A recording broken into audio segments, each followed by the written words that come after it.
तुमचं मूल हुशार आहे, अभ्यासातलं पटकन समजतं, तरी अभ्यासात अपेक्षित प्रगती होत नाही, कारण बुद्धिमत्ता कमी आहे? नाही, या 5 सवयी असू शकतात. नंबर 1, समजलं म्हणजे येतं असा गैरसमज. वर्गात धडा समजला की आता अभ्यासाची गरज नाही असं वाटणं, पण समजणं आणि स्वतः प्रश्न सोडवता येणं या 2 वेगळ्या गोष्टी आहेत. नंबर 2, सोप्या प्रश्नांचीच निवड. ज्या गोष्टी सहज जमतात त्याच पुन्हा पुन्हा करणं.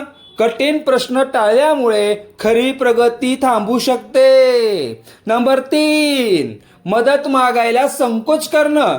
मी हुशार आहे, मला प्रश्न विचारता कामा नये असा विचार करणं. विद्यार्थ्यांनो, प्रश्न विचारणं कमजोरी नाही, शिकण्याचा महत्वाचा भाग आहे. नंबर 4, शेवटच्या क्षणापर्यंत काम पुढे ढकलणं.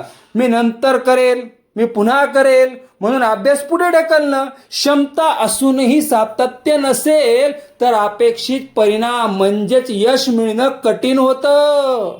नंबर 5, फक्त हुशारीवर अवलंबून राहणं. मेहनत, शिस्त आणि सरावापेक्षा फक्त हुशारीवर विश्वास ठेवणं. दीर्घकाळ प्रगतीसाठी क्षमता आणि सातत्य दोन्ही महत्वाचे आहेत.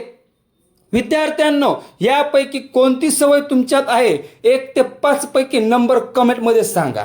पालकांनो, हा व्हिडिओ मुलांसोबत नक्की शेअर करा आणि अशाच विचार करायला लावणाऱ्या शिक्षण आणि पालकत्व टिप्ससाठी सक्सेस स्टडी हबला फॉलो करा.